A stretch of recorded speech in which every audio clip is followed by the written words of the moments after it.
Hello and welcome to The Sharpening. I am your host, Josh Peck. We have a very special show for you today. First, this will be the very first episode where we're including segments by other researchers. We're going to continue this trend, and some of the names we have for you in coming episodes are really exciting.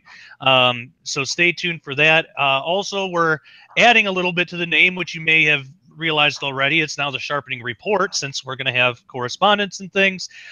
So all around, we're adding some pretty cool things.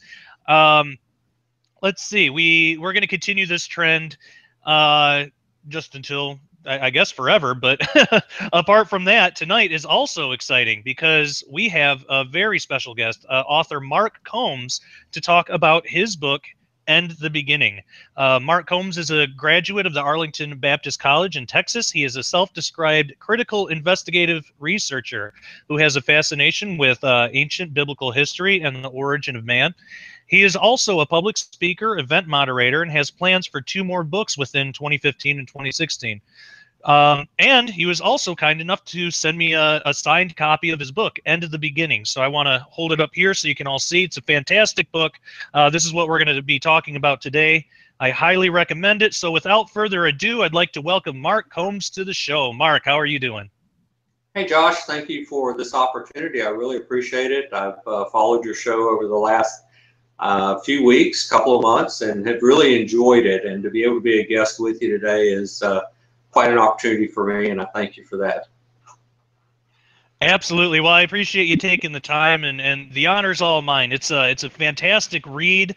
Very good book. I'm really excited to talk about this. Now, for those who may not be familiar with you, can you tell us about your testimony, how you came to know Jesus, and how that led to what you do today? I think a lot of people that have been followers of the faith, Christians for a long time, for the majority of their life, would probably tell a story that happened in their youth that was pivotal to their conversion or to the strengthening of their faith. Myself, I'm in my early 50s now, and I thought, you know, back when I was a teenager, as a part of the church that I attended as a youth, we had a guest speaker in, and to be honest with you, I can't even remember his name. But at the end of his sermon, at the end of the message, we had the altar call. This was in a Baptist church. We had the altar call. And after about 3 or 4 verses of Just As I Am, he broke into that and began to talk on serious tones of, if something were to happen, would you be willing to stand and defend your faith? Would you be willing to die for Christ? He died for you. And I'm not sure if maybe the love offering was tied to the altar head count. I'm not sure, to be honest with you. But he encouraged everyone who would be willing to die for their faith to come to the front of the church. And of course, it's one of those things of the more people trickle to the front, the more people are going to follow, and eventually everyone's at the front of the church. But the question really struck me very seriously as a youth, and somewhere around the 37th verse of I surrender all, I was one of the few people that were still in the pew, and as I was looking at the majority of the church that was now at the altar looking back at me, and we're talking probably 350 people or so, it finally got to a point of pressure of either I go forward or, you know, I make some kind of decision here. But for me, Josh, this was a serious question, and I wasn't just going to go forward because that's what every good member of the church did. I actually ended up walking out of that particular service, and as I got outside, I was deeply moved by the question that I was asked, and I really wanted to deal with that question in my own heart and in my own life. I caught rides back and forth to church with a person that was in their early 20s. At this particular time, my mother was a little bit older and not able to drive back and forth across town to this particular church that I attended, so I rode with someone else to this church. But on the way home, this person said nothing to me, didn't ask any questions. Got back to church the following week. I thought for sure my youth counselor would ask me about this. I got no questions from them, no questions from any of the other folks in the teen Sunday school department. And the question just really, really stayed with me for a matter of a couple of weeks. And finally, in a time when I was alone, I spent some time alone talking to the Lord in my own spirit and said, this is a serious question, and I want to know that my faith is strong enough, that my belief is strong enough, that my trust is strong enough, that if the question was ever risen, that there wouldn't be any question what my decision would be. My decision would be to give my all for my faith. And from that point on, early in my teenage years, my complete trust and faith has been in my Lord Jesus Christ. I do believe he was the Son of God. I do believe that God raised him from the dead, that he died on the cross for my sins. And from that moment on, I've not had the slightest doubt. So as far as my personal testimony, I'd have to say that was a direct turning point in my life that has not only been life-changing, but lifelong. Fantastic. Yeah, well, it definitely shines through in your book and in your writing and your research and everything that you know how committed you are, and it's fantastic. And speaking of your book, it's called "In the Beginning," and it really centers on Noah's flood. I mean, there's other things in there, of course, but there's been a lot of things written about the flood. What is it that drew you to? What is it that drew you to this topic?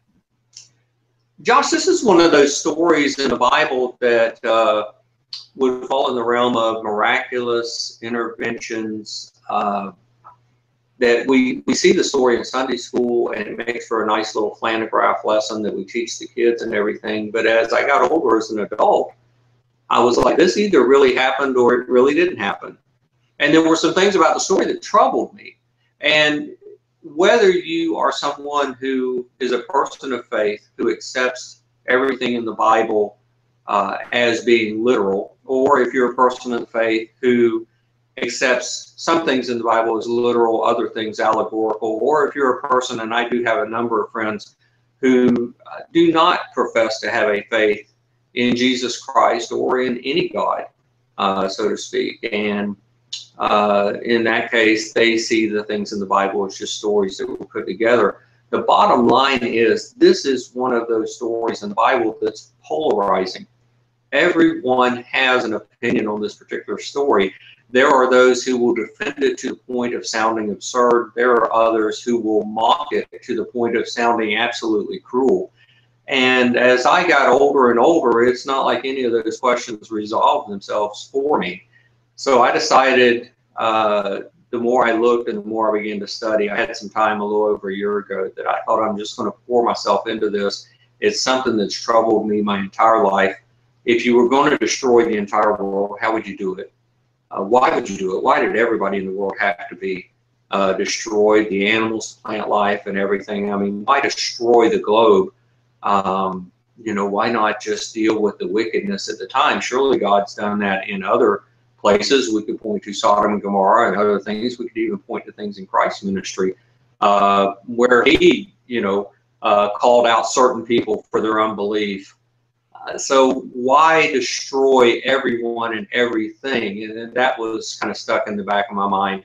And then, you know, it just, if you're going to do it, how do you do it? I had to resolve these questions, and I started doing some research. I tried my best to do research with an open mind, but in the back of my mind, of course, I had my own biases. I have to say that the more I researched, the more my own opinion began to change. And what people will find as they read through this book is really the personal journey that I went on. A lot of these things that you read in this book are not taught in Sunday school. And as I've told others, I have no idea how this became a happy little Sunday school lesson for children. This is absolutely not that on any level. This is a cataclysmic judgment by a righteous God who created everything, spoke it into existence. And by the time that I had gotten deep into the research, I realized that many of my opinions were going through a drastic change. Yeah, I've had similar experiences with probably just about every book that I've written, and I love that. Like I love it when my opinions change, because for one thing, it does teach humility. You know, we don't know everything, and it's part of the journey. It's, you know, it's almost like this whole journey through discovery and everything through the Bible is like one big mystery, and when we uncover another piece of it, you know, it's really exciting. This is a little off topic. Well, it's not really off topic. Maybe it's a little off the trail that we're on now. But I got to ask, what did you think of Darren Aronofsky's Noah movie in 2014? I actually saw that 3 times, and I do own the DVD. And hopefully, I didn't just offend everybody in your audience by saying, "Hey, I invested $14.95 in this." I got Blu-ray, so you know, I bought the 1995 version. But no, I've actually seen the movie 3 times, and I did watch it as a part of my research. When I first heard it was coming out, I was like, "Oh, he's beating me to the punch here. They'll never make a movie of my book," you know. But I did go and watch the movie. I actually went to watch it with friends on 2 separate occasions who that particular movie drew an interest for them in the subject that I was researching and writing about. And then, of course, I have the DVD that I've watched with some other folks. It has really taken a lot of shots from those in the evangelical fundamental circles, and rightfully so. But I want to remind people that Darren Aronofsky was not trying to present a biblical tale. He was trying to creatively tell a story using the pinnings of a biblical backdrop. And let's just say there were a lot of opportunities missed, and I think a much better movie could have been made. But I kind of understand the approach he took with everything. Yeah, definitely. And yeah, actually, the very first video interview that we ever did on the Sharpening was with Brian Godawa, and that was when his book Noah Primeval came out, and we kind of talked about the movie, and he feels pretty much the same way you do, as do I. So yeah, I don't think you've offended any of our well, audience. And I have to say, you know, Josh, I do remember that particular interview you did with Brian, because I think he posted it on his website. So I heard that. I heard his review of the movie. And Brian, if you happen to go through this, my wife is now reading through your books. I have Noah Primeval on my coffee table in the living room right now. And you probably ought to just break down, let the Spirit of God move you, send me an autographed copy at some point in time, because we're reading through your books and enjoying them very much. He's an excellent author, and just a great brother in Christ, and really a good friend. He really is, and he has some very interesting things that he brings to the table. And when I get a chance to plug in and listen to one of his interviews, I always enjoy it, and he always piques my thoughts. So I appreciate that very much. Absolutely, same here. Every time I have him on, I learn something new. And you know, that's the thing I love most about doing this show, is every time I have anybody on, you know, I always learn something new. And so you know, that's why I'm excited. Especially, you know, we've done a bunch of episodes on like Nephilim giants, you know, the flood stuff. But in every one, there's always something. There's always something that comes up that I didn't know before. Which actually, that kind of leads me to my next question. What unexpected things can people expect in your book? Like, let's say somebody's watching this and they think, "Oh, I've already heard everything there is to know about the flood." What are some unexpected things that the audience can expect from your book? Well, I think there's a few things that we looked at a little bit differently, and some of these did get into preconceived ideas that I had held to in the past. With this particular writing, I had heard of the Nephilim. I hadn't done a lot of study. I had seen some interviews with L.A. Marzulli and some other folks, so I was kind of familiar with the topic and everything. One of the things that I tried my best to do in this book is to be honest with the research and let it lead where it's going to lead. I tried my best to make sure that I fully understood what books I was using for reference and why I was using those. And you'll know as you read through it that we make numerous references to the book of Enoch. We make numerous references to the book of Jasher, a few to the book of Jubilees. And in each case, as we introduce these books, we give a reason why this particular text was seen as providing some value. And I wanted to do that as an author, because in so many times when I read someone's book, they will give information but never tell me where it came from. And I wanted to make sure that I went above board and beyond to provide my readers with that opportunity to second guess me and say, where did this come from? Where did he get these ideas? And so that's why there's 20-something pages of footnotes in the back of the book that tell you exactly where some of this information came from. When it came to the Nephilim and the pre-flood world, one of the things that I wanted to track as exactly as I possibly could was the timeline and the time frame of how things kind of unfolded. And that's something that I really took a critical approach to and cross-referenced a lot of information to try to detail exactly when did the Watchers arrive, how long were they interacting with man before you had a band of rebellious Watchers. And I do refer to them as rebellious Watchers because not all of the Watchers were fallen angels. And I think that's something that we kind of get crossed up a little bit. But those who decided that they would rebel against the mission they were given, and we tried to outline that in the book, what they did and why and when this happened. And we also pointed to one other particular angel or watcher. His name is Azazel, and we detailed his work a little bit. It's very interesting for those of your audience that's familiar with the book of Enoch, in Enoch chapter 10, where it talks about the judgment of these rebellious watchers, that it singles out Azazel. And it says, ascribe all sin to him. And as I was reading through that, I was like, wow, this caught my attention. Highlighters, footnotes, do some more reading. And later in the book of Enoch, you find out why Azazel is singled out. And then there's some very interesting things in the Old Testament scriptures that Moses included in the book of Leviticus and in the book of Deuteronomy for us with regard to Azazel. So it's one of those things that as I started doing some of this research and started digging, I didn't come up with a lot of the typical things that you would hear across the board. There's a lot of things in the book that you won't see anywhere else. Absolutely. And having read the book myself, I can definitely attest to that. All right, we are going to take a quick break and go to our correspondent, Parker J. Cole. This is actually the first time that we're doing this, and way back years ago, my very first interview for my very first book was on Parker J. Cole's show, The Right Stuff. So it seems only fitting that she gets the first spot in our segments here. So we're going to take a quick break. We're going to go to Parker J. Cole, who has some vital information for us. So stay tuned, and we will be right back with Mark Combs. You are not going to want to miss what's coming up in the show. So stay tuned. This is Parker J. Cole, affiliate correspondent for the Sharpening Report.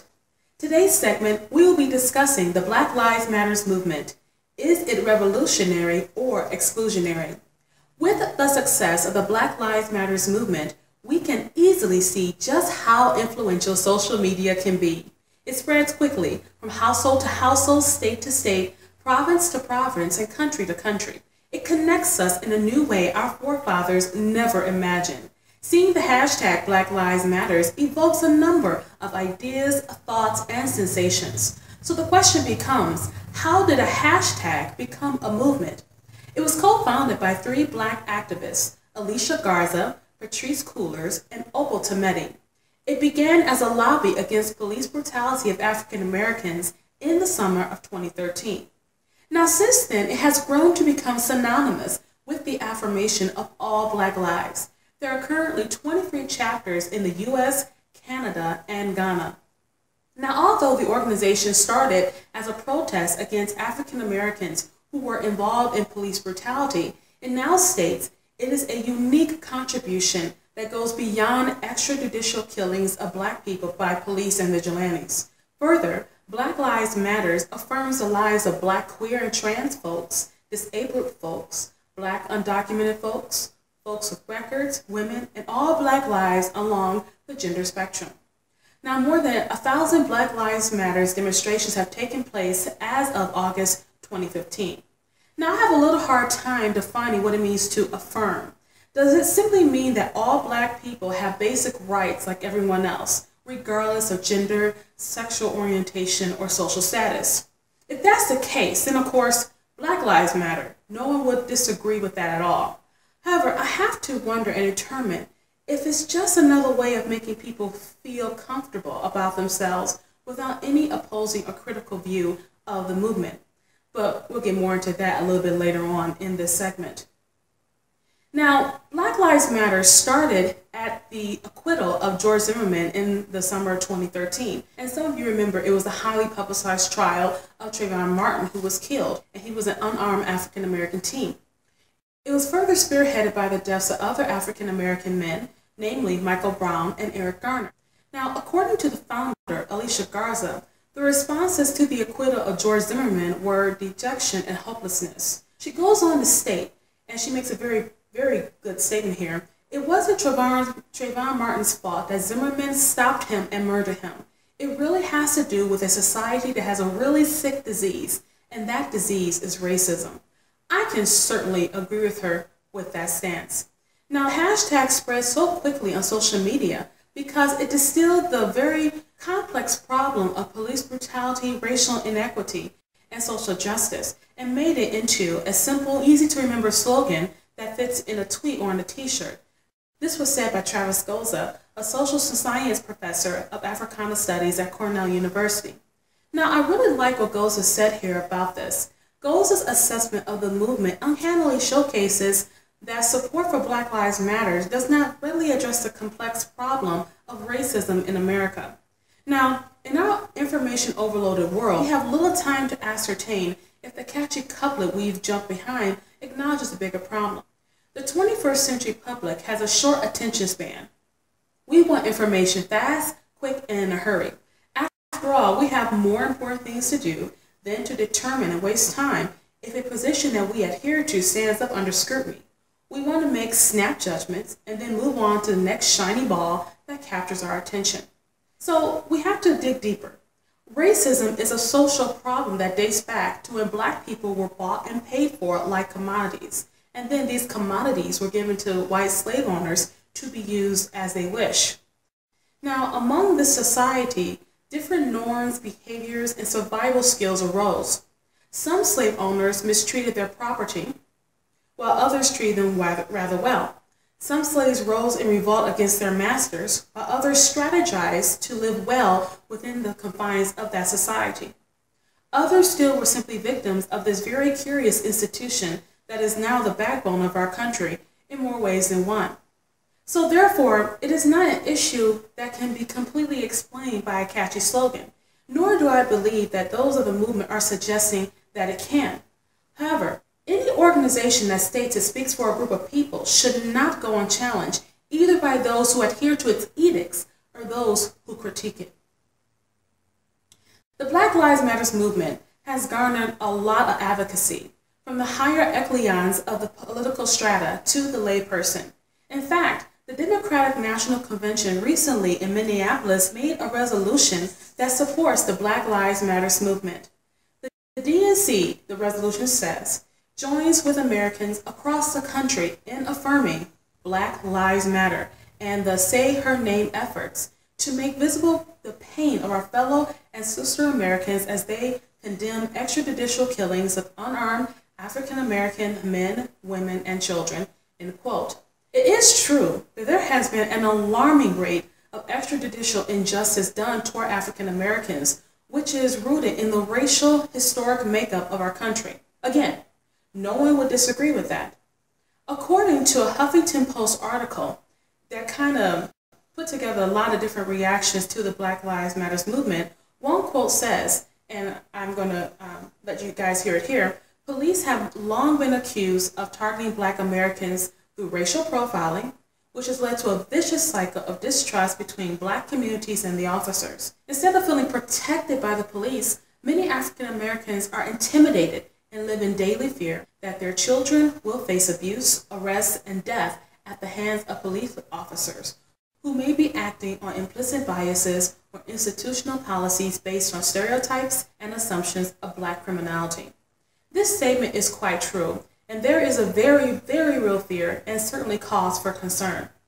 But is that the only side of the coin? Now, we're going to probe a little bit deeper into this Black Lives Matter movement.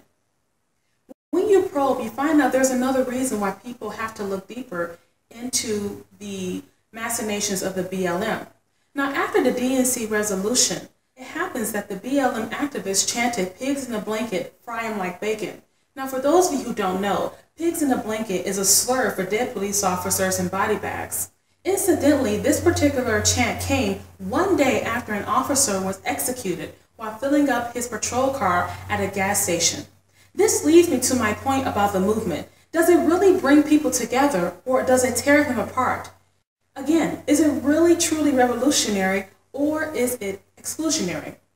It's disturbing to note that a group of protesters would desire the death of another group of people while advocating for the life of another group of people. Are they in essence seeking to elevate one group of persons or one group of people's lives over the other? Of course not, and nor am I saying that.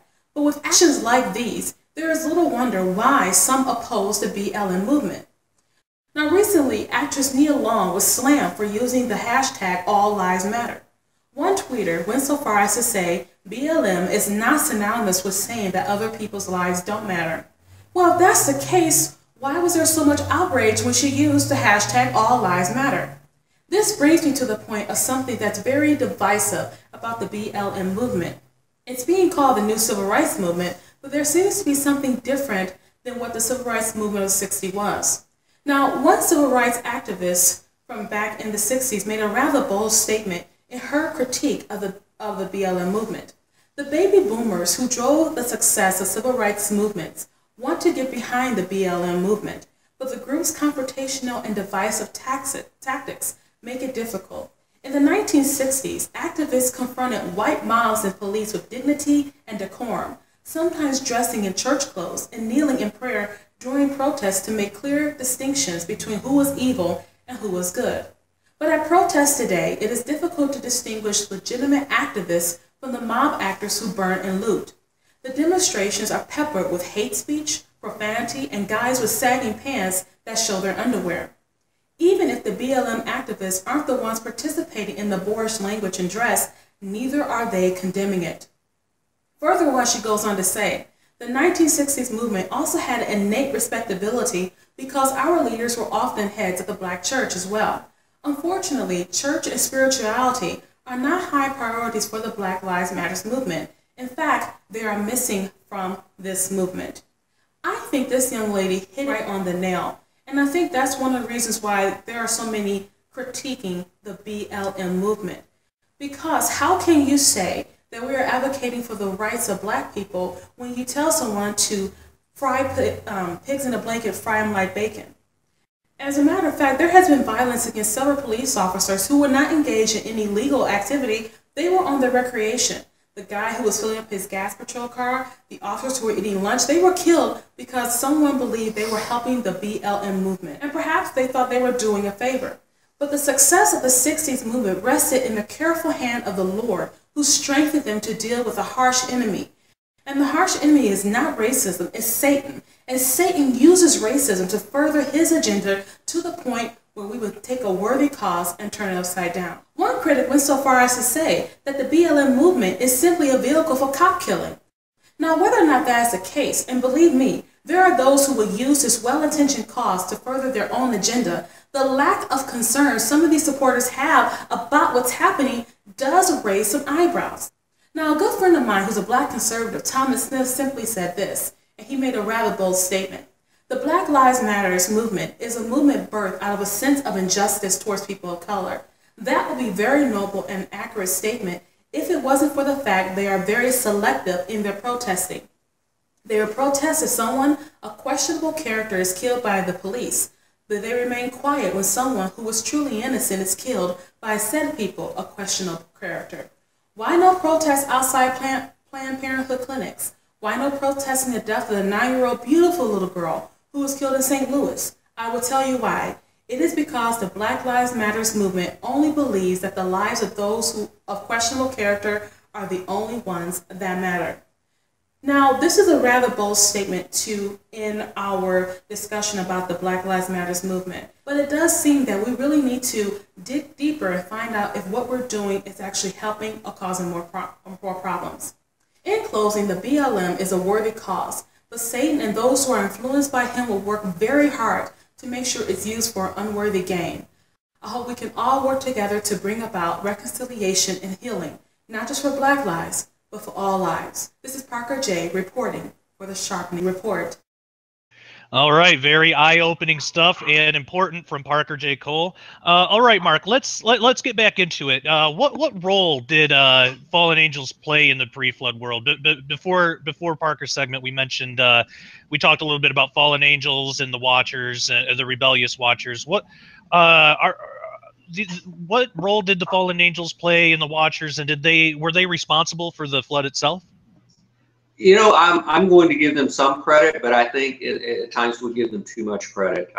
The fallen angels did a couple of things that really changed the creation of God and really changed the future of mankind. One of the things we tried to point out in the book as we unfolded some of the workings of the fallen angels is what their agenda was. You'll remember when God created Adam and put Adam and Eve in the Garden of Eden, one of the things that he gave them was dominion over all of creation. Adam was put in the Garden of Eden as the steward of creation, and that dominion was passed on to all of Adam's descendants. I think you will see a war that goes on between the Watchers and their descendants where they are trying to wrest control of the dominion of the earth from mankind itself. And that's a very interesting battle that kind of ensues. Now, the fallen angels themselves, Enoch tells us that they are judged and that their direct offspring, this hybrid race that they created, did not live an extremely long lifespan. In fact, by the time Noah comes along, most of them have died off through what the book of Enoch describes as wars between the hybrid tribes or creations of what we refer to as the giants or the Nephilim.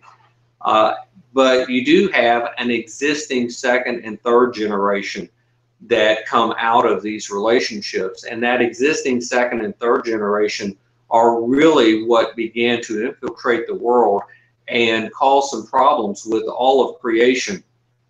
As you get into a point where the world is about to be judged, one of the things that you see, not only in the book of Enoch, but also in the book of Genesis, is you see that there is a corruption of creation from all aspects, not only from the sin aspect, but also from the genetic aspect. And that's one of the things we tried to detail a little bit.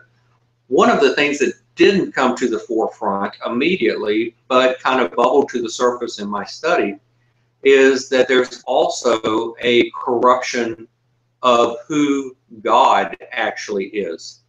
And when I say that, let me give just a little bit of an explanation here. The fallen ones are trying to wrest control of creation. They position themselves into a place of saying, we are worthy of worship. Remember, they're descendants of the fallen angels, and they can actually point to an older heritage than Adam. So they're positioning themselves in that place where they need to be worshipped or they desire to be worshipped. You don't see Adam or any of his descendants ever saying, hey, I was the first man, or we were the first ones here, you need to worship here. That's not the case. But you do see that with the descendants of the fallen angels. And over a period of time, what changes about society is that the Watchers have taught mankind on a whole the things of creation itself. And instead of teaching about the Creator, they begin to teach more and more about the creation. And it reaches a point where mankind is now more and more worshiping the creation and the work of their own hands than they are the Creator. You get to a point where the flood is just about to, the time has arrived. Noah and Methuselah go to the children of men and they speak to them, asking them to turn their hearts again to the Creator. And the book of Joshua says that they were not even listened to, that the children of men turned a deaf ear to them. Later, you find that they come to Noah asking for forgiveness once the flood waters are beginning to rise. And Noah says, hey, you have said in your heart, there is no God. That kind of tells you right there where mankind had gone. And Josh, I think that kind of points to where we are today in many circles. And if I can pull out a soapbox for just a second, those of you that are listening, keep in mind that your children, regardless of the age they are right now, whether they're still very young or whether they're into their teenage years or early 20s, one of the things that they have been taught on a repeated basis since they were old enough to see Spot run and see Dick and Jane in their kindergarten books, one of the things they have been taught from a very, very early age is that they evolved. They were not created. And as they are taught that their entire time growing up, that has been reinforced through our school system and through our society. There was a time, if you went back 20, 25 years ago, and you were to take a poll as to society, how many people believe in a divine creation versus how many people believe in evolution, the numbers would be overwhelming for divine creation. If you were to take that same poll today, the numbers have evened out drastically and begin to even sway in a different direction, to the point where it is commonly accepted that evolution is a fact, and this basically chips away at the very existence of the Creator God. Now, I bring that up to raise this question for your audience. If they want to do some of their own research on this, find any concordance, an online concordance works great, but look at and research places in the Bible where God says, I have done this that you may know, or that you shall see. And the places where he refers to himself as the Creator, he does it over and over and over throughout the scriptures, which means this is something that we've struggled with throughout our history. And he has had to constantly reintroduce himself and say, wait a minute, I am the Creator. I'm the one that formed you. As you get into the book of Revelation, I believe it's chapter 14, I think it's verse 6, could be wrong, but I think it's in chapter 14. The last angel is ready to sound, and it denotes that he is going to deliver a message of the gospel, and his message is simply this: God is the Creator. It's an interesting thread that runs all the way through the Bible that is under direct attack in our day and time. Yeah, absolutely. I couldn't agree more. And I mean, there is so much, you know, I'm a big science guy. Like, I love science, but I really don't like some of the interpretations that they put on things that they observe. You know, it's something that I talk about a lot, the difference between observation and interpretation. Say in archaeology, they can look at a bone and one person can interpret it as being millions of years old and it's evidence of evolution and, you know, all this stuff. And then another one can look at it and say that it's evidence of God, of a creator. So there's a definite split between observation and interpretation. So, you know, I absolutely agree. We need to get some of those interpretations back to the Bible. I'm not against science, Josh. And if for any reason that I kind of set a tone for that, I am not against science. In fact, throughout my book, you will find footnotes that are taken from scientific websites, some of which I trust, some of which I question. There's a lot of references in my book from places like National Geographic. I will tell you, National Geographic isn't always on the up and up. And if you think that they're just presenting bare bones science, they are not. They have an agenda, a very direct agenda. And you know, if there's any questions about that, please feel free to email me because I'll clue you in on some of those.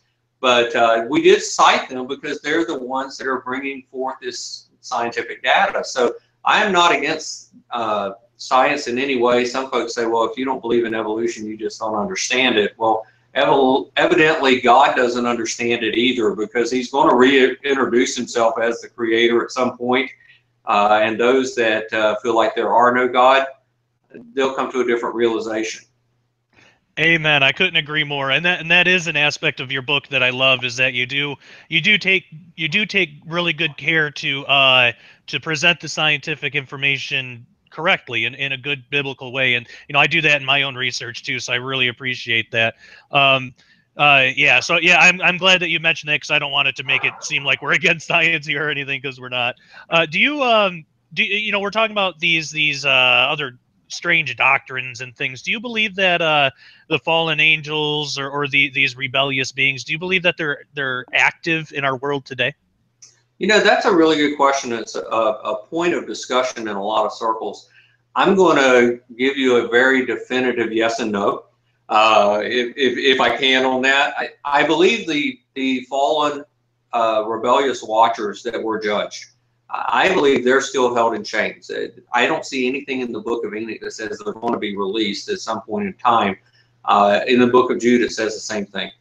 They're still held. But you also see in the book of Revelation where there are 4 angels that are spoken of as being under the great river Euphrates that are apparently judged as well. They're going to be released at a certain time, which I believe is yet future.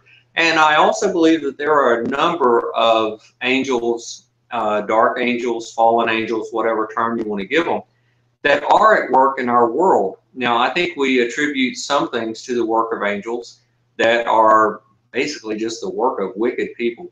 There are evil people in this world, but there are also people that are influenced by demonic powers, and we can't overlook the fact that Paul directly told us that we wrestle not against flesh and blood, but against powers and principalities and spiritual wickedness in high places. And, I don't think he was talking about physical flesh and blood leaders. I do think there are spiritual leaders in high places. And some of the guests that you've had on your show have done an excellent job in pulling back that curtain so that we can see a little bit.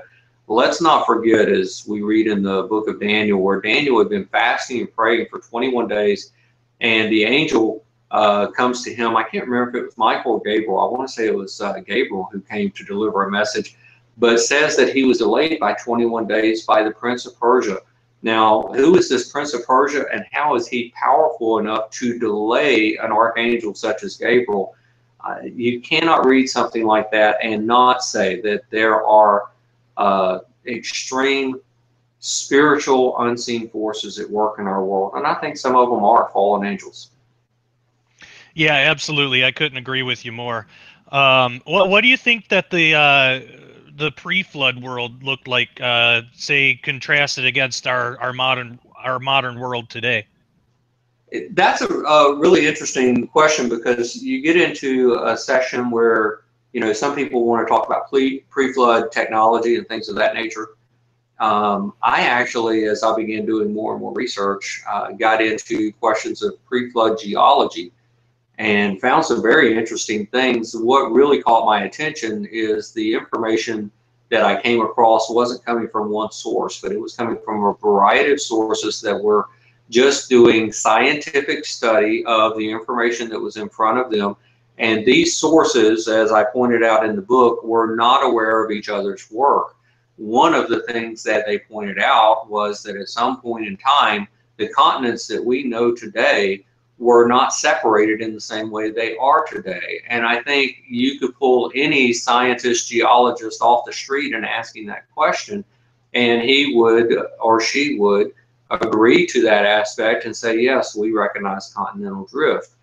These particular writers who first, I think it was Alfred Wegener, who first introduced the idea of continental drift and Pangea, when this idea was first introduced and presented, it met with a lot of ridicule and scorn and out and out, hatred for the idea.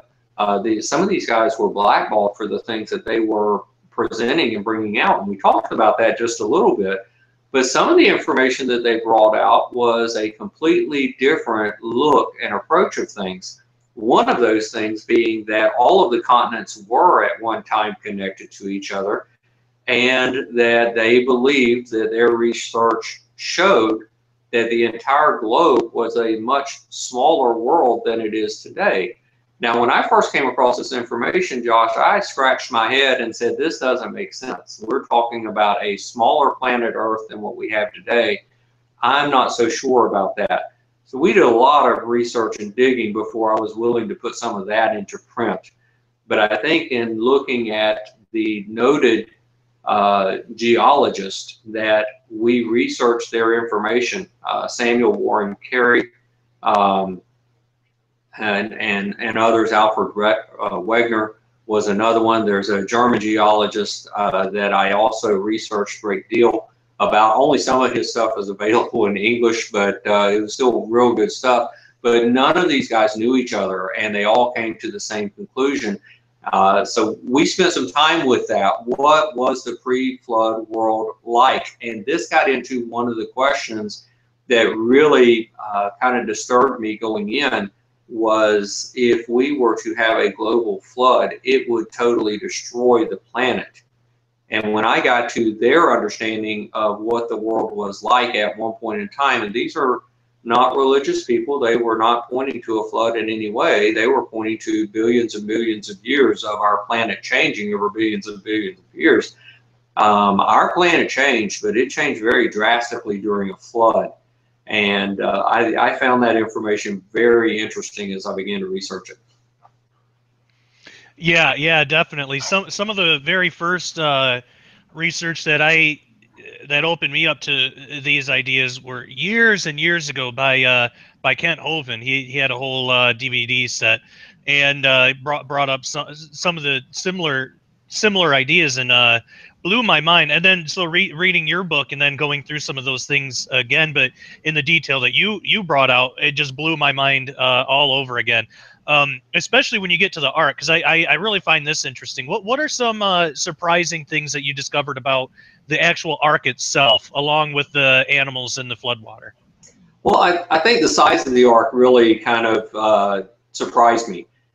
We can envision something large, but I tried to find a way. I'm a very visual person. Me too. You know, and it's my imagination can at times run wild, but there's times that I like to really, have a way of putting myself inside of the footprint, and how big is this thing, and to say, well, it was about the size of a football stadium. Well, I don't have a football stadium around the corner from my house, so. What we tried to do was find a good way to get an accurate measurement of the ark. Now, how accurate are we? I'm not going to, pound my hand on the desk and say, hey, this is down to the square inch exactly the size of the ark. I tried to get something that was reasonable. In my research, I came across the excavation of an ancient city that's not too far from Baghdad. It's called Nippur. And one of the things that were uncovered in that was an ancient measuring bar that was referred to and known as a cubit. In the book of Genesis, it gives us definitions as far as the measurements of the ark, and that it's going to be X number of cubits in length, width, height, etc. But a cubit isn't a measurement that we're really familiar with. How big is that? Every definition I come across said, well, it's from the elbow to the tip of your finger. Well, get 6 of your friends together and try to come up with a common measurement. If you've got one friend that's 6'4" and somebody else is 5'7", you've got some different measurements there. And nowhere in the book of Genesis do I see where it tells me how tall Noah was. So I can't do a good estimate on that. But I found this bar, and the bar did have an exact measurement on it. And so we used that. We just had to have a point of reference. Is it exact? Is it correct? I don't know, but we had to have a point of reference.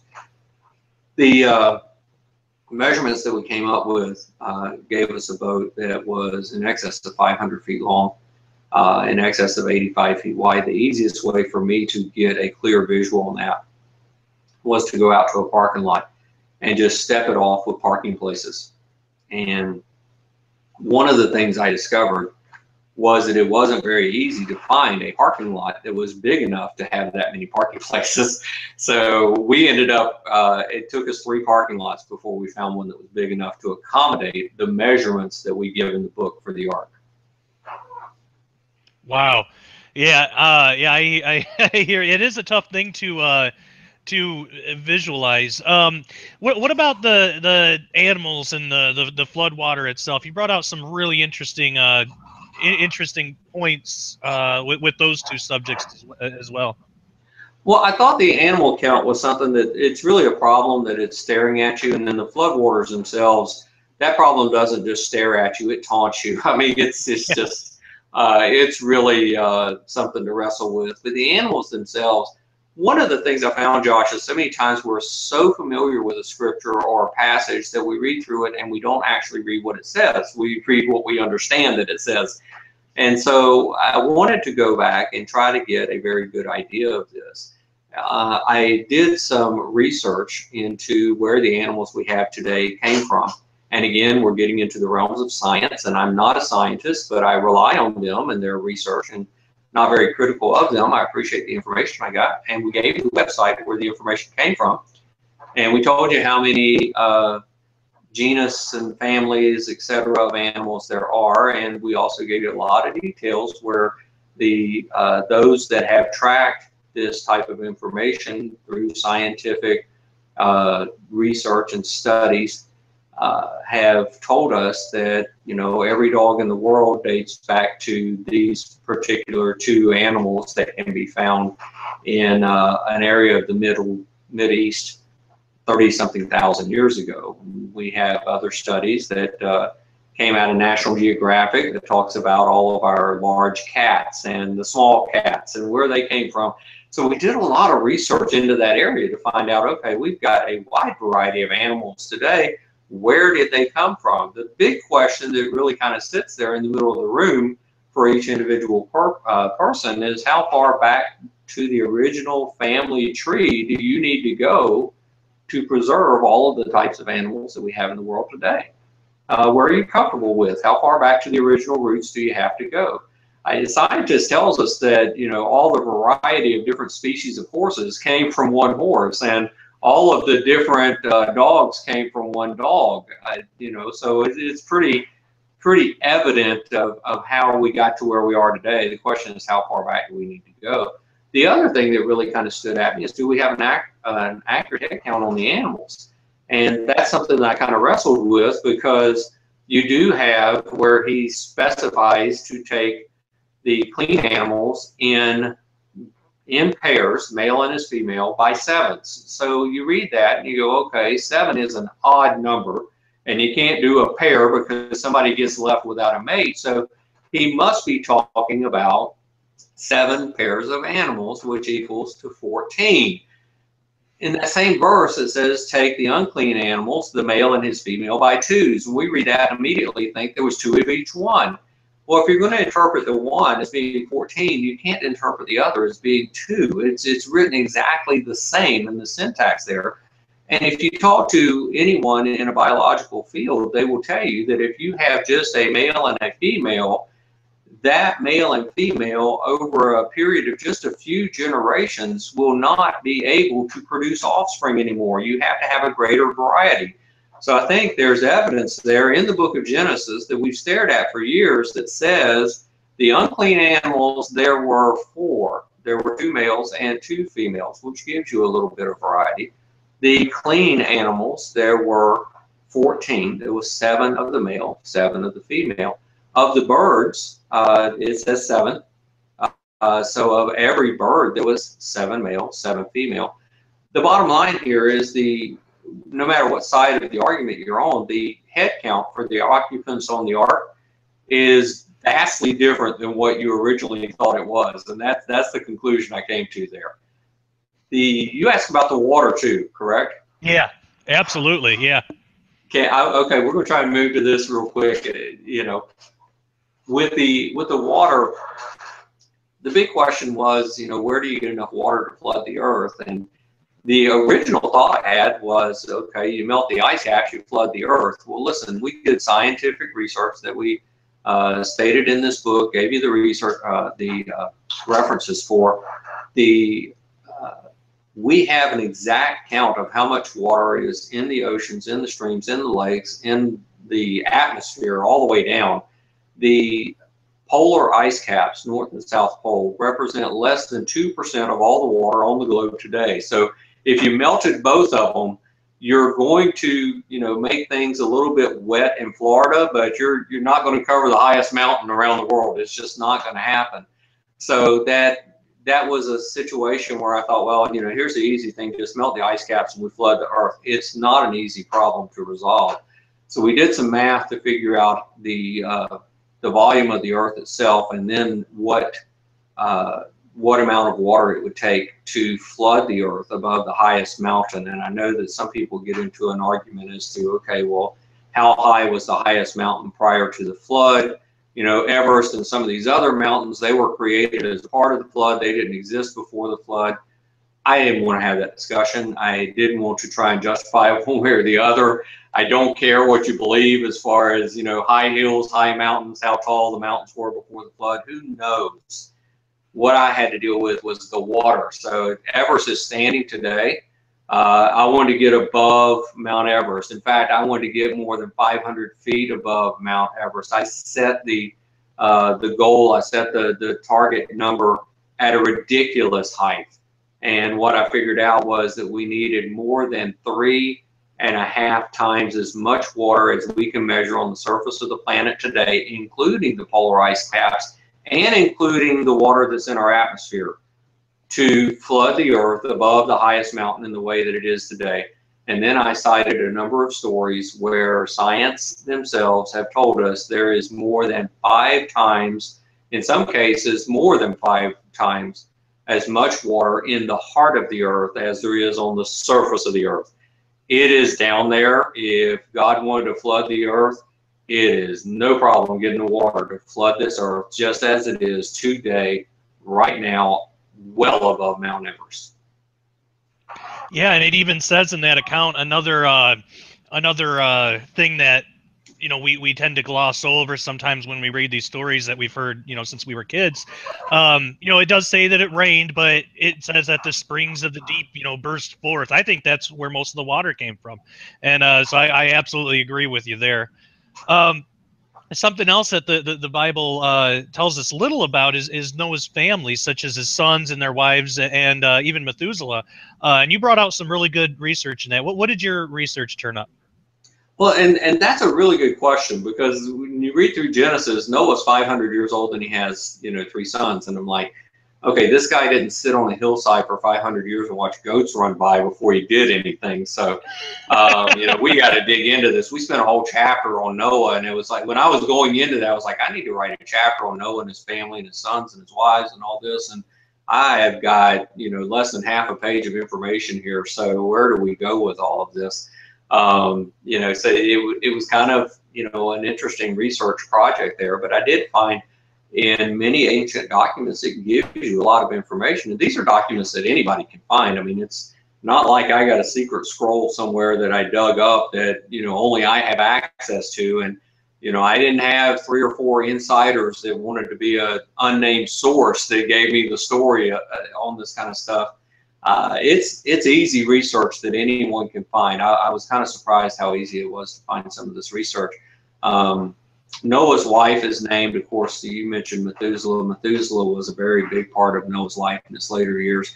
The book of Jasher gives us some details on the life of Noah, and that he did stay unmarried for a number of years, married late in life. He actually married Methuselah's sister, and her name is given in the book of Jasher as Naamah. And then later he goes back to get wives for his 3 sons, and the wives that he gets, I believe, are the daughters of one of Methuselah's brothers. And I'm going off the top of my head here. I don't have the book in front of me, and I'll openly confess that I have forgotten much more in my lifetime than I remember, and I constantly have to read things over and over again. Same here. But we had some pretty interesting documentation as to who these people were, where they came from, why they were chosen. And what you find is that Noah's 3 sons are born at very specific times. It does point out, and this is something that I highlighted in the book that I found of interest. I've not seen it anywhere else. I actually ran it by a few people before I printed it to see if they could, you know, straighten out my crooked theology and, you know, get me back on the straight and narrow beaten path. And all 3 of them scratched their heads and said, I can't argue with you on this point. There's plenty of research that shows that Naamah is the mother of Noah's son Japheth and Noah's son Shem. there is nothing that I can find that shows that she is the mother of the youngest son, Ham. And we pointed that out in the book, and then also tried to lay a little caveat that, you know, before people got mad and started ripping out pages, you see this principle played out in a number of places in the Old Testament. You'll remember that Abraham was promised a son and promised that of that son a great nation would arise. He was promised that that son would be born of Sarah, and it was a number of years, and Sarah had not had a child, and she finally told Abraham, go to your handmaiden. And you may remember her name was Hagar. She was a descendant of the Egyptian race. Say, go to your handmaiden and father a child through her. And Abraham finally acquiesced and did. Apparently, this was a common practice. We frown on it today and cringe. We've got a lot of things stuck in our craw, Josh. We're very we are a group of people that are, you know, we've got a lot of stress in our world.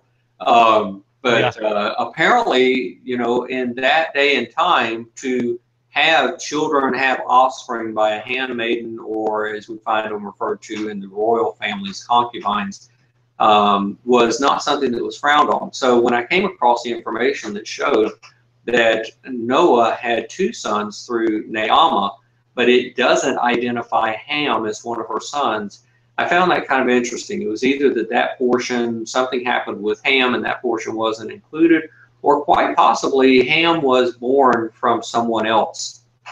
And I'm going to reference Brian Godawa here if I can. Is that all right?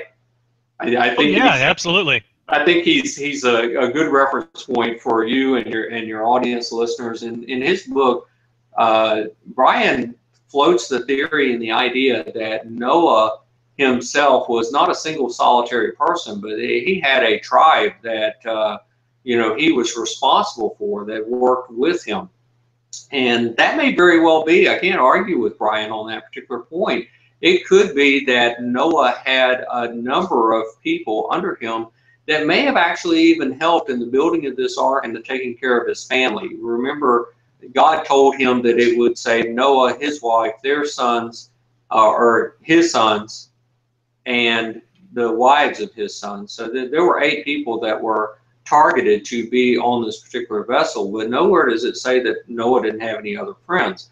Methuselah, we know, was mentioned, but he was mentioned because he was a very important part of Noah's life in the latter years. So there's a lot of things there that proved to be very interesting research. Yeah, definitely. And the more I learn about it, the more fascinated I am. And well, we're going to take another quick break. We will be right back. We're going to go to Christina Peck, my lovely wife, to share with us her research into some of the things that we put in our bodies on a daily basis. So when we come back, we'll have more with Mark Combs, and you're not going to want to miss where we're going after this. So stay tuned. Hello, this is Christina Peck with the Dangers of Fast Food. McDonald's, Taco Bell, KFC, Sonic, Pizza Hut, Wendy's, Arby's, and Jack in the Box are a few of our favorite fast food chains that add dangerous GMOs and chemicals to their food. We've all been told countless times the dangers of eating fast food, but do they really break it all down for us? Here's a short list of what we're actually consuming. Yes, eating fast food more than twice a week is linked to rapid weight gain, increased risk of developing type 2 diabetes, and sometimes fatal cardiovascular health problems, such as heart attack and congestive heart failure. Let's take a look at what they're actually putting in our food. First up is ammonium sulfate. It's used as a fertilizer and a pesticide. It is a chemical byproduct of steel making and synthetic fiber production. Number 2, silicone oil, found in countless fast food items. It is used in making contact lenses and other medical solutions. This is actually infused in our nuggets and chicken patties. This is toxic and should never be ingested. These are just a few side effects that are caused by ingesting silicone: cancer, lupus, scleroderma, polyarthritis, peripheral neuropathy, myalgia, fibromyalgia, scleroderma, neurological diseases, rheumatoid arthritis, and autoimmune diseases. TBHQ is a chemical preservative that's so deadly that just 5 grams can kill you. It is found in fast food meats and chicken to keep it from rotting. In just consuming doses between 1 and 4 grams can cause nausea, delirium, tinnitus, which is ringing in the ears, hyperactivity in your children, dermatitis, and causes stomach cancers in animals. Yet the FDA says it's generally regarded as safe for our consumption. There's a type of silicone found in our foods with anti-foaming properties, which are used in cosmetics and a variety of other goods, like silly putty and a variety of plastics. The FDA claims that 100% of this is safe to consume, but it has known to cause cancers and organ failure. Is it truly safe? I don't think so. And an amino acid synthesized from human hair and duck feathers is used to flavor their meats and soften breads and pastries. According to the University of Maryland Medical Center, certain forms of this amino acid are toxic to the body. If upwards of 7 grams are consumed, it can cause headaches and gastrointestinal discomfort, such as cramping and vomiting. Propylene glycol is a chemical compound that can be found in antifreeze, e-cigarettes, and that's right, fast food. Prolonged exposure can cause redness, itching, and burning. Just imagine what this is doing to the inside of our bodies. Prescription drugs. Prescription drugs are fed to the livestock, which go into our fast food industry. The livestock is fed anything from antidepressants to banned illegal drugs. Carminic acid is synthetically produced by the cochineal beetle. It is used to dye those lovely patties, frappes, shakes an unrealistic shade of red, and it is made by grinding these little critters up. It even has vegans in an uproar, as I've read from Business Insider. It has been known to cause asthma and anaphylactic shock after eating foods colored with it. Cellulose, produced from wood pulp, in nearly every fast food menu item. It is produced by cooking virgin wood pulp and chemicals to separate the cellulose, and then purified. Modified versions required extra processing such as exposure to acid in order to purify and to further break down the fiber. Silicon dioxide, aka sand. Yes, that delicious burger you're eating and telling your children to consume is made from glass, sand, optical fibers, ceramics, and cement. Most experts claim it's not harmful to consume, but if cement was edible, we probably should be eating that instead. Those are just a few chemicals added to the food that we're supposed to consume. Stay tuned in my next segment in a future episode of the Sharpening Report to take a look at healthier choices, to live a healthier, better life. Our body is a temple, let's keep it clean. All right, great stuff by Christina.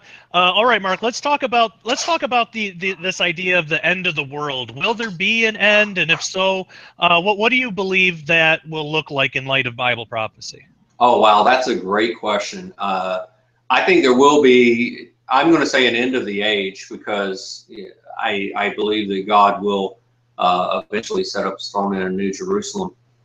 So I'm not going to say the end of the world, but when you get into the book of Revelation, you do find that the first heaven and the first earth were passed away. So maybe that's a good term to use in this particular situation. What will it look like? I think Jesus gave us a very insightful view as to what it would look like. There's a couple of places where he was asked specifically about the end of the world. And I found it very interesting that even in that time during the early first century, that his disciples were, that was a question that was on their mind. And now they felt like that he was going to set up the kingdom of God and that, you would have the kingdom of God here on earth. So maybe that's the approach and the angle they were taking. But he was also asked that question by the religious leaders. And this is two separate things that's recorded for us in Scripture. And in both places, he gives some very clear signs and definition, things that we would realize and recognize and be able to see. One of the things that really stood out to me was that he said men's hearts would fail them for fear for those things which are coming on the earth. Now, that can be interpreted in a number of different ways, and I don't know that I've interpreted it properly and fully, but we did kind of point to that in the book. Those things which are coming on the earth, men's hearts would fail them for fear. It just seemed to me that he was saying this isn't going to sneak up on anybody. what is going to happen will transpire, and it just kind of gives the opinion that this is a freight train coming that no one can get out of the way of. The other thing that he points out in both of these incidences is that the sun will go dark, the moon will refuse to give her light, and it will appear as if the stars are falling out of heaven. Now, I will tell you, at this stage of enlightenment that we enjoy today in the 21st century, we're pretty certain that the stars are not going to fall out of heaven and fall to the earth. I mean, goodness, the sun alone, if it were to fall to the earth, it would have nowhere to fall. It's a lot bigger than the earth. At least that's what science tells us, okay? So it's, you know, it's kind of hard if you're, you know, if you're 6'4" and weigh 245 pounds, you have a hard time jumping into a coffee mug. It just doesn't happen that way. You're not going to fit. But it says that the stars would fall, and for me, there's a couple of different things you can look at there. Is this a something that's happening naturally, or is this something that's happening because men are involved? If men are involved, it could be a reference to an extreme war situation and destruction, missiles, things of that nature, and you can paint your own visual image and picture there. If it's something that happens naturally, there may be something going on in the heavens, and the stars falling from the heavens quite possibly could be a meteor shower. And I've got to ask, have we not seen that in our day, in our time? It's becoming more and more prevalent. Excuse me, where we see it almost on a, I know on a weekly basis, but almost on an every other day or two basis, where somewhere around the world, someone will be posting a video of something falling out of the sky. This wasn't going on even 5 years ago, and you can say, well, yeah, but now we have the technology. Yes, now we do have the technology, but this wasn't going on even 5 years ago. There are things breaking into our atmosphere on a regular basis now that we didn't used to see in the same scale that we see them now. I think our world's changing a little bit, and it could be that there are some things that are going.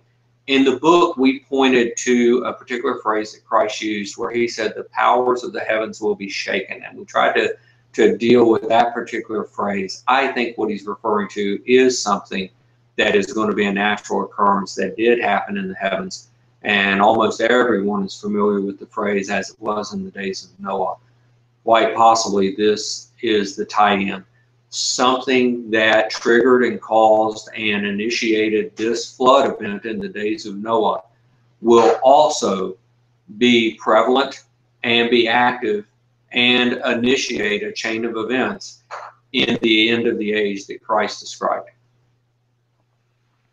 I agree with you, and let's talk about that a little bit, because that's I think that's one of the most fascinating things in your book that I really liked, especially all the research into it, and even when you were talking about in the book of a possible Planet X type of body in the solar system. Can you tell us a little bit about that?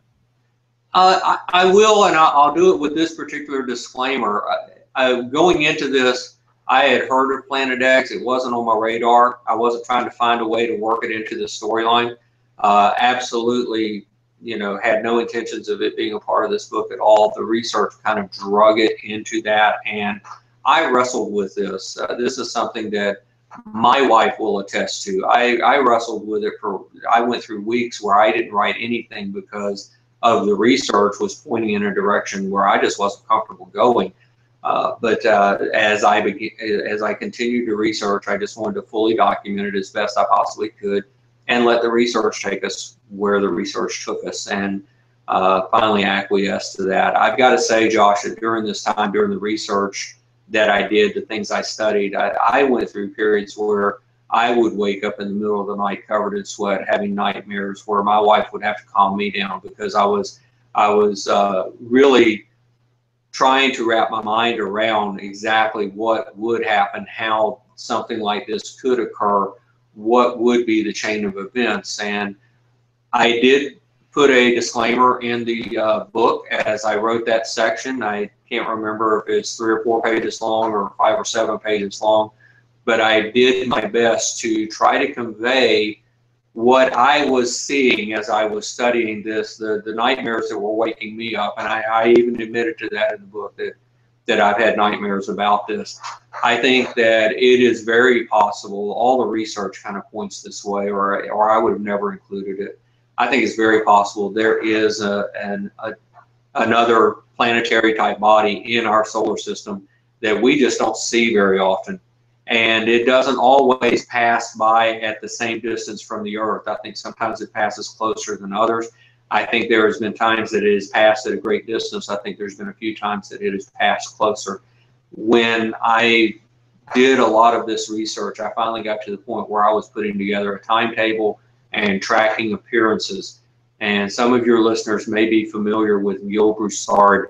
I did do a little bit of research with Gil. I actually talked with him by phone on 3 separate occasions.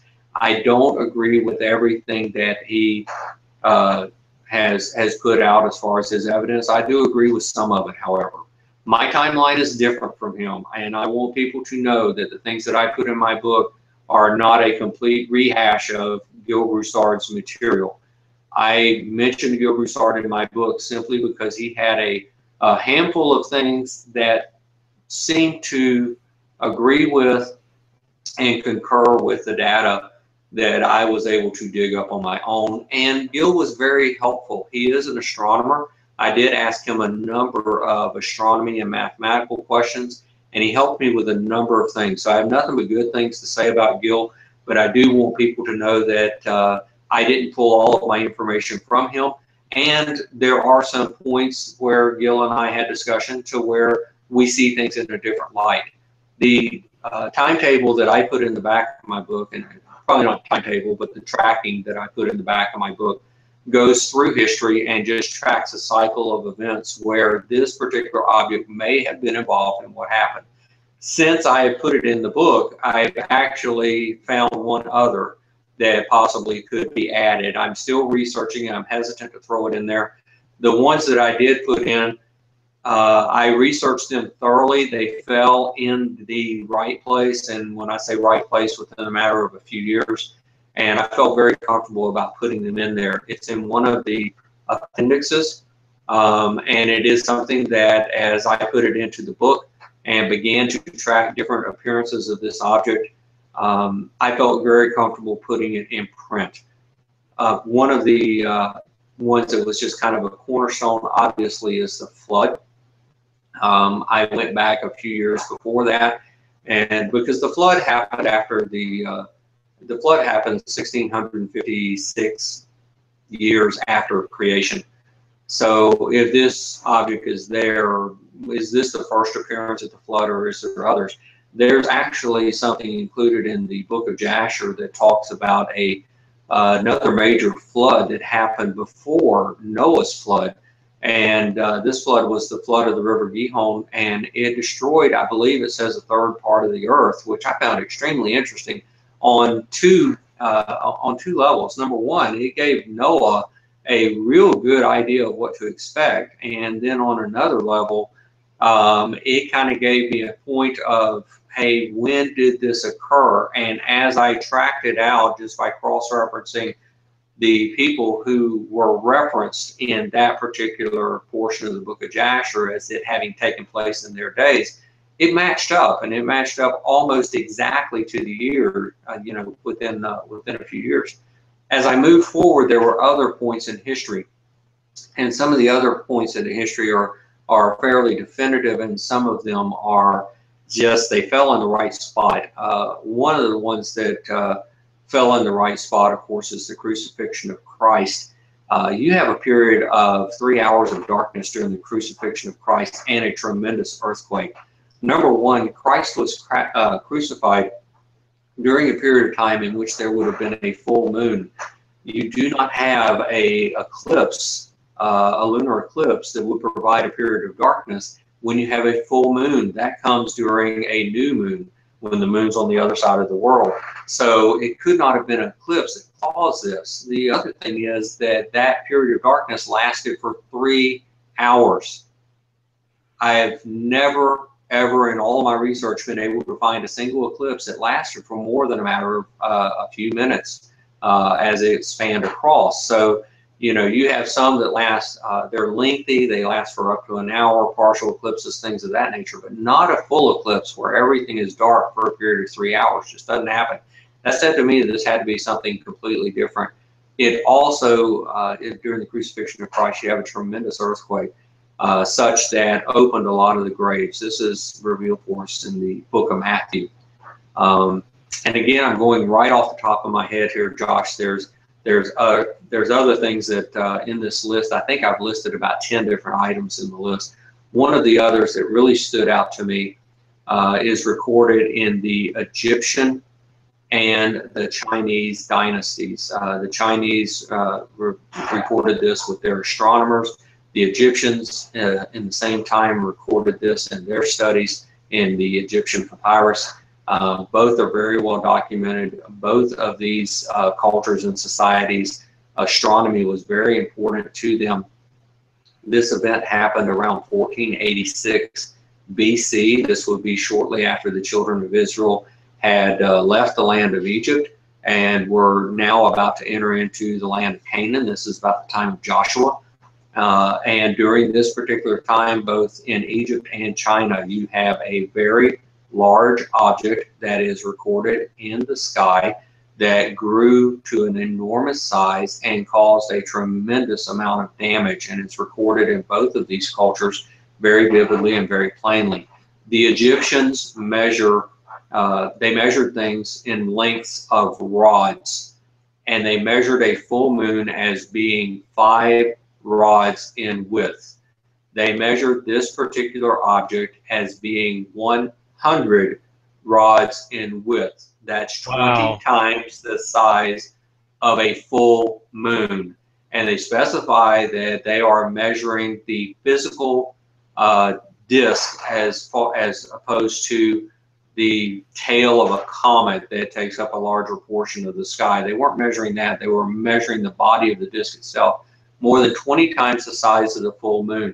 It was an epic event in our past history, so epic that you will see it portrayed in a number of different cultures and carvings. You will see a disc. You will see a disc with wings to the side. You'll see that this particular type of thing shows up in our history all at the same time in a number of different cultures. I pulled some of this information from a gentleman named Graham Phillips in a book that is entitled The End of Eden, and documented that. I also went back and researched the Egyptian papyrus and the Chinese silks for this particular information. This was an astonishing event in our past. I guarantee you, if we had something show up in our sky that was 20 times the size of the full moon, it would create a worldwide stir. We have that recorded for us in history, and most people don't even know about it, and it's very plain. So we tracked events such as that throughout the book, and I could go on and on. There may be some people that are listening right now that are just about to doze off, and so I want to stop with the list right there. But when we got into this section, there was some eye-opening stuff we came across. Yeah, and you know, that's what I love so much about the way that you write, because there's very few people write about, you know, the Planet X stuff in the way that you do, because a lot of the stuff that not all of it, but a lot of the stuff that I've came across, and I mean, I love like this idea, you know, I've had an interest in it for a number of years now, but a lot of times when we look, you know, for YouTube videos or something, it's just really kind of frantically thrown together stuff without a whole lot of hard like research. You know, it's usually people's opinions or some kind, you know, something like that. But your book's totally different. It actually goes through and documents all the stuff very diligently, and I mean, it's expertly researched, and it's rare to see something like that on a topic like this. And I mean, really the whole book's like that, but this especially is what really impressed me, and that's why, you know, I'm so glad that we're talking about this topic. Was there anything in your research that, not trying to trap you into setting dates or anything like that, but was there anything in your research that showed when this thing might come back around? That's a really good question, and I'll have to say that there's a lot of folks right now on the horizon that are looking for it to show up at any given moment. If you research some of the documentation that's out there, first of all, you're right. There's so much stuff that's put out on the internet that is absolutely just muddies the water to the point of frustration. It's hard to find good, what I would call reliable research on it.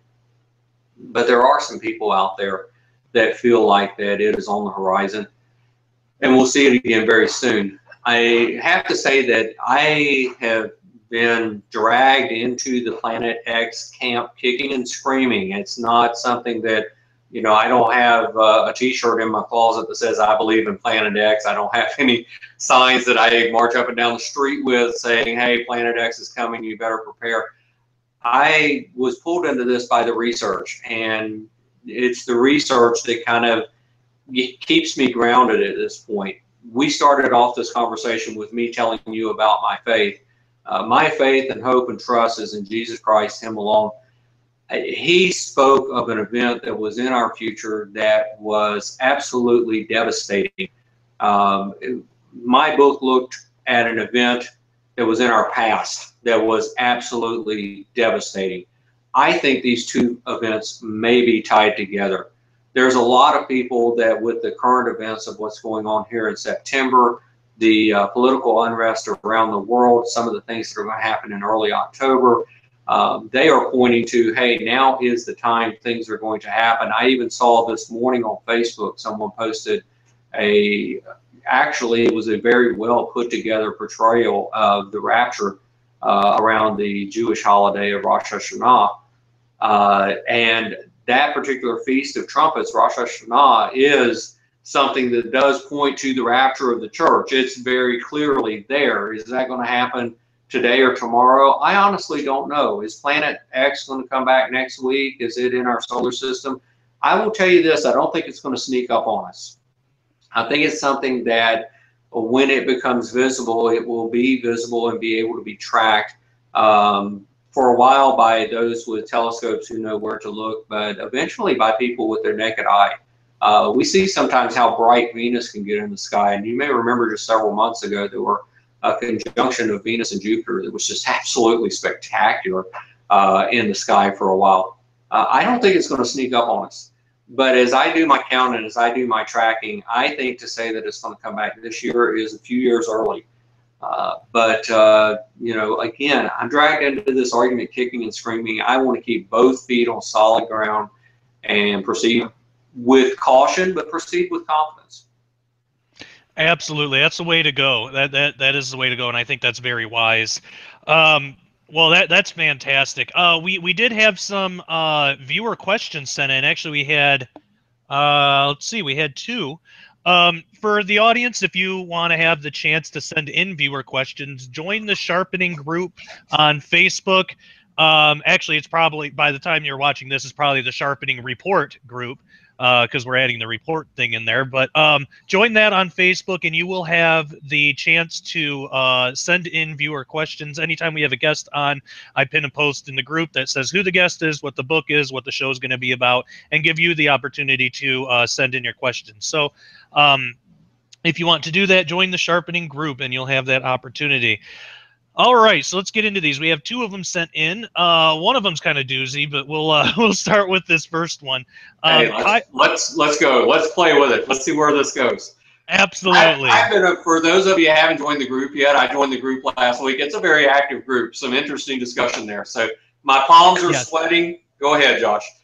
Yes, absolutely. And I will say too, in the group, if you are going to join the group, we demand in the group that you be loving and respectful towards one another. Otherwise, you're just out. I can't have all the devices. You know, I mean, you can have your own opinions. That's totally fine. Difference of opinions is great because none of us knows everything. But if you handle your, you know, if you handle your discussions or your debates or whatever with in an unloving attitude or throwing out insults and all that, I just don't tolerate it. You know, I want to, we in the Sharpening group, we really want to present ourselves as good Christians, as well we should, and we can handle ourselves as adults and be loving towards one another. So I just want to put that in there. All right, so yes, but so there's very good conversations in there. We talk about every show and a lot of other stuff. So Kyle writes in,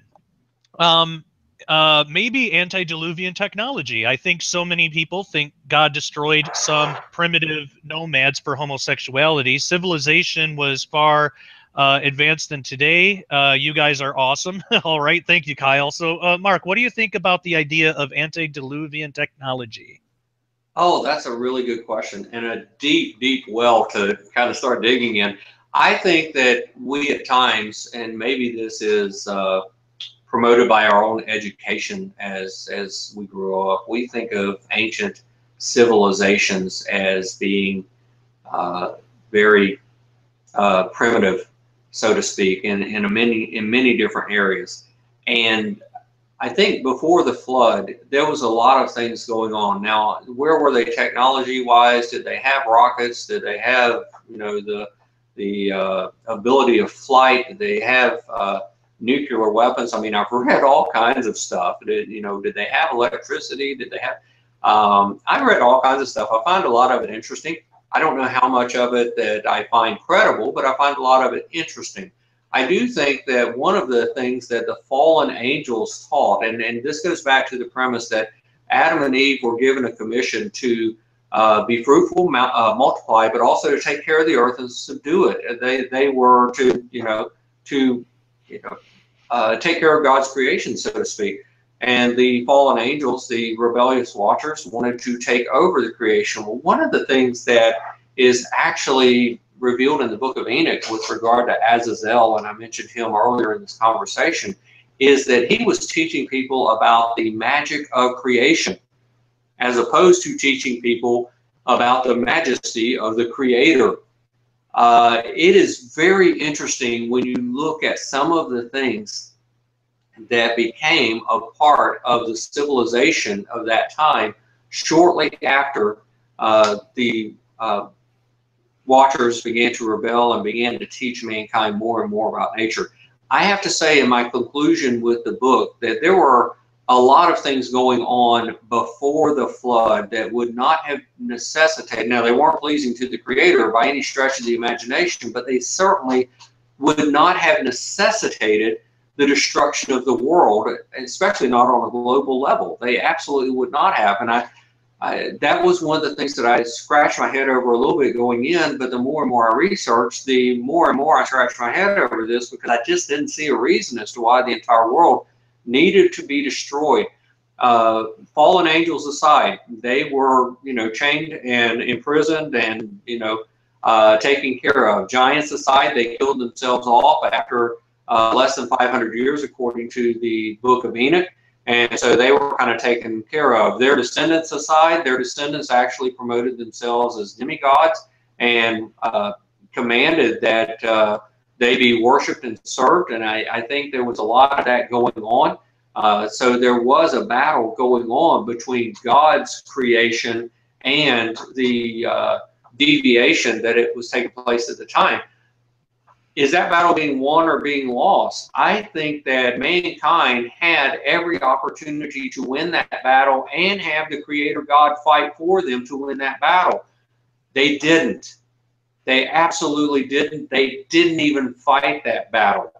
They gave themselves over to idolatry, to false worship, and to worship of these demigods or descendants of the Watchers. That's very, very evident in a lot of the ancient texts that are out there. One of the things that stands out for me is what I believe I pointed out in the book, the doctrine of emanations. And this is something that I believe is a doctrine that's kind of prevalent in the world today. It's pretty sneaky, but the basis of this is that as God created things, he poured himself into everything. That is, nature is God. And I believe that is one of the things that the Watchers, maybe specifically Azazel, was teaching mankind, is that nature itself is magical, nature is God, and man began to drift further and further away from the Creator to the point where they no longer even believed there was a creator. They believed that nature was God. When you get to that point, now you have a reason to destroy all of creation, because it sends a very clear message. I am God. I am the creator. I am not the same as creation. I am the one to be worshipped, not creation. This is the very thing that Paul presented in Romans chapter 1.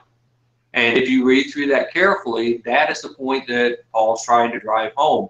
And you'll remember I said earlier, go through your Bible. You'll find numerous times where God points to the fact that he is the creator. And so many times we overlook that aspect. Yeah, I definitely agree. I couldn't have said it better myself, and I think my beliefs fall in line with yours. And it's definitely an interesting topic. All right, so we have one more question sent in, and it's kind of a doozy, but and this one's actually for both of us, which was kind of cool, because usually when people send in questions, it's just for the guest. But this person decided to ask both of us this. It's a bit of a divisive issue, I guess, but I don't think that it needs to be. You know, like I stated earlier, we can talk about things openly and not have it turn into arguments and all this stuff. But Brenda writes in, I would like to know Mark's view on the commandment to keep God's Sabbath, and how this may or may not set apart true believers. Thanks. I know this topic will ignite the law versus grace argument that so many feel passionately about, and I'm also curious to discover how each of you perceive it. So I will let you go first on that. Oh, you don't want to field this one first? You field this one first, and I could just say, absolutely, I agree with Josh. Thank you so much for that question. Oh, well, I was planning on doing. I was going to do the same thing. This is a really good question, and she's right. It does become a divisive issue. I try to remind myself this one very thing. God, when he told Abraham that, you know, of his seed he would build a great nation, and out of that nation would eventually come the Messiah. When the children of Israel were taken out of Egypt by Moses, and this is the Exodus, which was a fulfillment of prophecy, which, by the way, we're told that prophecy was fulfilled to the day. And that's, if for any of your listeners that enjoy studying Bible prophecy, you can learn a lot about Bible prophecy by studying history. I mean, Bible prophecy is one of the absolutely, I'm going to sound like it's one of the coolest things in the whole Bible, honestly. 2/3 of the Bible is prophecy, and a lot of that prophecy has been fulfilled. There's some yet to be fulfilled, but when we think of prophecy, we think of all stuff in the future, predictions and things of the future.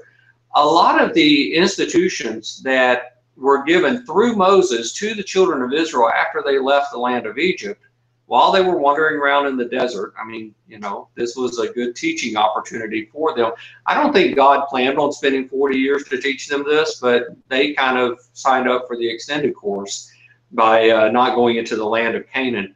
Josh, bring me back to this point. I've got to say something about them not going into the land of Canaan. My goodness, this is a terrific question. But you remember that I said pre-flood that the people did not mount any resistance against those who were trying to wrest control and dominion over them and draw them away from the Creator and draw them to false worship, idol worship, ancestor worship, and a belief that there is no God whatsoever. And I believe that that's how the reason why the entire world had to be destroyed. When you get to, and this is all coming together here, when you get to the time of Joshua and Caleb and the others that Moses sent in to spy out the land, and then they came back, and you get the good report and the bad report, and Joshua and Caleb says, hey, let's go get them, and the other 10 said, oh, wait a minute, there's giants over there.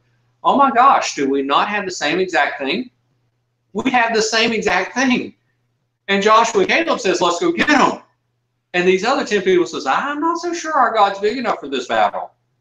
They spent 40 years in the wilderness learning that their God was big enough for anything. And when they had died off and their children were ready to go claim the promised land, that God said, look, I've given you this land. This is your land. Go in and possess it. That's kind of the same commission he gave to Adam and Eve. but I don't want to sound like I'm preaching too heavily here. But he told them to go in and get that land. I've given you this land. Who were they going in to get out of the land? They were going in to get out the descendants of the Nephilim. And God fought for them. I believe God would have fought for them before the flood. But they didn't trust him in that battle. And they lost that battle, and the entire world had to be destroyed. God fought for them through the leadership of Joshua, driving out these people out of the land and kind of ridding the land so that they could possess what God had promised them. So back to our other soapbox, which is about the Sabbath and some of these other things. I promised you this would come around, and hopefully we haven't run out of time here completely, but as we get back to the Sabbath and some of these other things, we have to remember that when these things were instituted through the hand of Moses to the children of Israel, they were all prophetic rituals and prophetic observances that were to teach the children of Israel as they observed them about their Creator and about their God and about what their God had in store for them. I'm going to point the lady who asked this question. What was her name again? Brenda. Brenda, if you have an opportunity, look for on Amazon, look for a gentleman by the name of Ken Johnston. He wrote a book called Ancient Messianic Festivals and Their Prophetic, I think it's in Their Prophetic Meanings, I think is the name of the book. It's a small book. It's about 170 pages. It is excellent. It is really good, and it does have a complete section on the Sabbath and what the Sabbath points to and what it teaches. The Israelites were to observe these things. They were to observe these feasts and festivals, and all of these things were pointing to different things that their God, the Creator, wanted them to not forget. And that's what's important about these things. Yeah, absolutely. I couldn't agree with you more there. And Ken Johnston is awesome. I love his work. We've had him, I think, twice on the show since we started. He was one of the first guests, I think, back in episode 9, if I remember right. And I only started having guests on in episode 5. So, but yeah, Ken Johnston's great. His work is phenomenal. So yeah, my whole view on the things like the Sabbath and the commandments and stuff. I think regular viewers of the show probably have already pieced together, because little bits of it come out in every episode, especially when I interview people like Michael Lake, who's just phenomenal. His research is top notch. First off, I don't think it needs to be a decisive issue, and it honestly breaks my heart that it has been. I mean, you have people throwing out terms like Hebrew roots and hyper grace, and it comes from both sides. And I remember when Michael Lake was on the show, I asked him, because we were talking about his book Eating God's Way, which is a great book, and I said, one of the first things I asked was, where do you fall in this, in this spectrum? Because you have like the hyper grace Joel Osteen people on one end, and then you got like the super like Hebrew roots people that think that you're not saved unless you follow like the Torah perfectly, or where do we? He said, he's like, well, I find myself right in the middle, and I think that I do too. The way that I see it, I want to strive to do everything I can to get to please God every day that I'm alive. Every day I'm going to fail at that, and I know that. So thank God that Jesus died on the cross so I don't have to be eternally separated from him. I don't think that choosing to follow or not follow the Torah, I don't think it has any bearing on salvation. I don't think it adds to or takes away from salvation if somebody doesn't keep the Sabbath, let's say. And I'll mention too, that is one of the 10 commandments. We should probably be doing that anyway.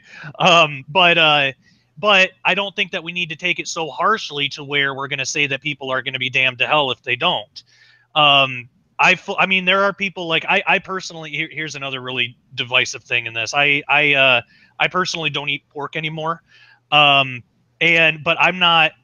It's not like I stopped talking to my friends that do, I don't harp on them or give them a hard time. I mean, I have friends that'll eat a plate of bacon right in front of me, and I don't care. It doesn't bother me or offend me one bit.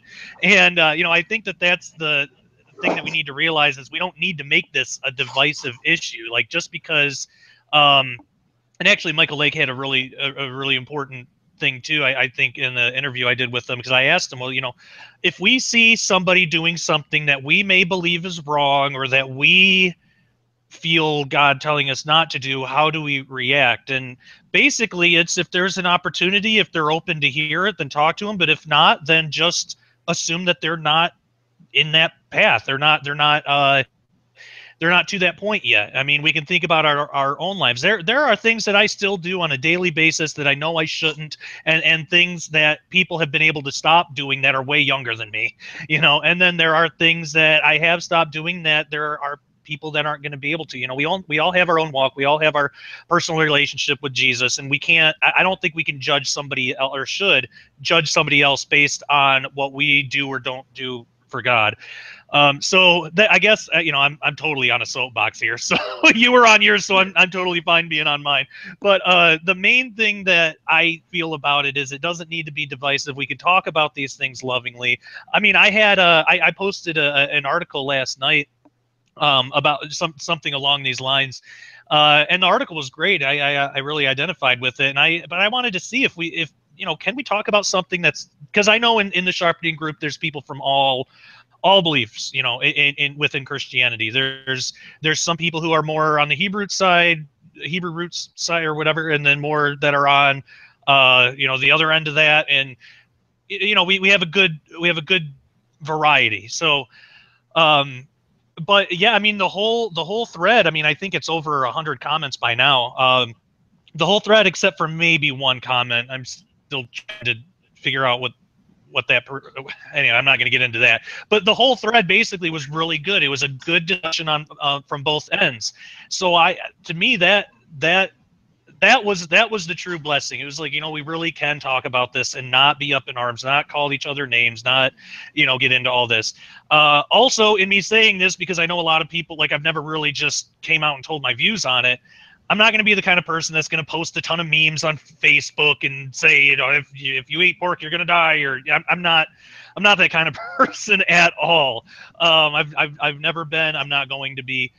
So it's not like anything that I believe now in regards to this, I've believed for years. So there's not going to be some major Josh Peck change where all of a sudden I'm going to get all crazy and insane with a bunch of stuff. So I do want to make that clear. So Brenda, thank you for the question. Josh, but anyway, Josh, I'll give out a revelation on your show. I will join you in saying that I do not eat pork. I don't abstain from pork because I was convicted that it was a sin against God, and that I was shaming my Creator by eating pork. I gave up pork about 6 months ago, actually, and one of the reasons I gave up pork is for health considerations. Not that I was unhealthy, but I'm in my mid-50s and wanted to be more healthy. And pork is not the best thing to put in your body. Now, the problem with pork is this: it tastes really good. Oh, yeah, it does. and honestly, folks, what doesn't taste better with bacon? And, it tastes really good. The problem being, we eat a lot of it. We eat a lot of it because it tastes very good. How much like sin is that? Yeah. It's just, sin is very appealing. So we tend to be very drawn to it. I'm not saying that pork is sinful, but I'm saying I gave it up because it's not very healthy for your body. And because it tastes so good, we do tend to eat way too much of it. I gave it up, and within about 3 weeks, I had lost 12 pounds. I did nothing else but cut pork out of my diet, and I do feel like that I'm much healthier. You sounded a little bit like the Apostle Paul there, Josh, in your response. You said that, where Paul said, the things I want to do, I don't do, and the things I don't want to do, those are the things I do. I think we're all like that. I really do. So, whether you're on the side of, I've got to do this to honor my God and my Creator, if that's your conviction, I'm not going to look down upon you for that. I certainly am. That's not my particular conviction. I will say, though, if you want to observe some of these things, such as the Sabbath, and celebrate some of these festivals, some of these festivals and feasts, do some of your own study to learn the symbolism and the prophecy in those things, because that celebration and that honoring of those specific events and days will mean so much more to you and your family. There's some amazing stuff in there when it comes to those types of things. Yeah, definitely. I couldn't agree more there. You know, when they celebrated these feasts, you know, way back in ancient times, they were looking forward to the Messiah and how all these things would be fulfilled. And now, if we celebrate these things, we can look to the Messiah and how he did fulfill it, and how some of the things are still going to be fulfilled in the future in his second coming. And like I was just today, I was invited by somebody that lives near me, that they're having a within the next couple of days or so, they're having a Feast of Trumpets, you know, gathering kind of potluck thing. And I've never been to one before, but I'm really excited to check it out. And I mean, especially with all of what the Feast of Trumpets symbolizes in light of Christ and what he did and what he's going to do. Blows my mind. And you know, that's my take from it is, you know, it's not that this whole law versus grace thing. I mean, it's not like the law or following the law is any replacement of Christ, because it's not. You know, but we can look to the Torah or the Old Testament, the prophets, and the New Testament, I mean, really the whole Bible. We can look at it to kind of find out for ourselves how we measure up into what we should be, you know. Obviously, God knows we're not going to be sinless. He doesn't expect us to be, but I mean, we should still try to improve. So it helps to know what God likes, what he doesn't like, you know, what he expects out of us. And the whole Bible is beneficial for that. I mean, even in Timothy, it says that, you know, all is scripture. Of course, even when that was written, all they had was the Old Testament, but still, so, you know, it's good for reproof. It's good to help us get on the right track. It's certainly helped me. I mean, you know, I've the more that I've dove into the Old Testament stuff, I've grown a lot. But again, it shouldn't be a divisive issue. I mean, I have plenty of friends that don't even touch the Old Testament, and I don't judge them or hate them over it. You know, I still love them to death. And, you know, of course, I like, you know, if you would open up the Old Testament, there's a lot of really cool stuff in there. But, you know, if they don't, I know we're still going to be praising Jesus together in heaven someday. And I have no doubt of that. So, yeah, I think the most important thing is Jesus and what he did. And so I guess that's where I stand on that. I think it's something that becomes a tremendous teaching tool for us. Unfortunately, sometimes we want to put ourselves in the role of the teacher and make sure that we get everybody else right. And so few times do we put ourselves in the role of the student and make sure that while we have this in front of us, that we allow it to speak to us. There are some tremendous things that are revealed for us throughout the scriptures and the Old Testaments that point towards, as you were saying, and so many times we overlook that. The person that we're hurting is the blessing that we ourselves could get from just giving a little bit of extra study and a little bit of extra research in those areas. Ken Johnson, you've had him on your show. I've heard at least one of the interviews that you've had. He's tremendous in this area. His book is, as I said, you can read it in one afternoon, or you can read it over a month. It's got some good information in it. It's not a heavy read, but it really brings to light a lot of the things that we're talking about here. Yeah, I couldn't agree more. And all of his books that I've read are like that, and they're all you know, a pretty short read, but packed with information, and also really affordable. His books are more affordable than mine, so you know, he definitely has a talent for that.